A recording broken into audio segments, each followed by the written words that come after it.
తర్వాత కాంట్రాక్టర్లు కొంతమంది స్కూళ్ళు కట్టిన వాళ్ళు, రోడ్లు కట్టిన వాళ్ళు, కాంట్రాక్టర్లు ఉంటారు కదా. ఆ కాంట్రాక్టర్లు మాకు బిల్లులు ఇస్తలేరు, బిల్లులు అడిగితే 20% కమిషన్, 10% కమిషన్ అడుగుతురు.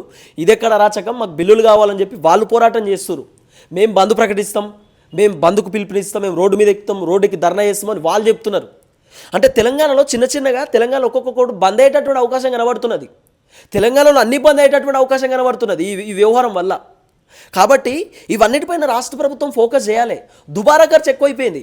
ఇప్పుడు బట్టన్న వాళ్ళ భార్య ఖమ్మం పోతే బట్టన్న వాళ్ళ భార్యకు ఎస్కాటు, గన్మెన్లు, కార్లు, 5-6 కార్లు అట పోవడానికి, పోలీస్ కార్లు, గన్మెన్లు, హంగామా కథ. రేవంత్ రెడ్డి వాళ్ళ తమ్ముళ్ళు కొండలరెడ్డి, తిరుపతి రెడ్డి వీళ్ళు ఎటన్నా బయటికి పోతే వీళ్ళకి ఎస్కాటు కార్లు, ముంగటో కారు, వెనుకో కారు. ఎందుకు? దుబారా ఖర్చు కాదా? ఉత్తమ్ కుమార్ రెడ్డి, కోమటిరెడ్డి వెంకటరెడ్డి, బట్టి విక్రమార్క ఎటన్నా పోవాలంటే హెలికాప్టరు గంటకు 5 లక్షల రూపాయల ఖర్చు. ఎడికెళ్ళి వస్తున్నాయి పైసలు? ఈ దుబారా ఖర్చు కాదా?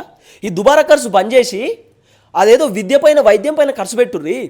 ఈ తెలంగాణలో కావాల్సింది ఏంది? విద్యా వైద్యమే కదా. మనందరికీ కావాల్సింది ఉచిత విద్య, ఉచిత వైద్యం కదా. వైద్యం మంచిగా ఉంటే, విద్య మంచిగా ఉంటే ఎవరన్నా బాగుపడతారు. చక్కగా చదువు చెప్తే, చక్కగా వైద్యం ఉంటే చాలా అద్భుతంగా ఉంటుంది. కానీ ఇవి రెండే చక్కగా లేవు కదా తెలంగాణలో. కాబట్టి రెండు పైన ఫోకస్ పెట్టాల్సినటువంటి బాధ్యత రాష్ట్ర ప్రభుత్వానికి ఉంటుంది. చూడాలి ఏం జరగబోతుందో. చిన్నగా ఒక్కొక్కటి బంద్ అయ్యేటటువంటి కార్యక్రమం అయితే జరుగుతున్నది. చూద్దాం.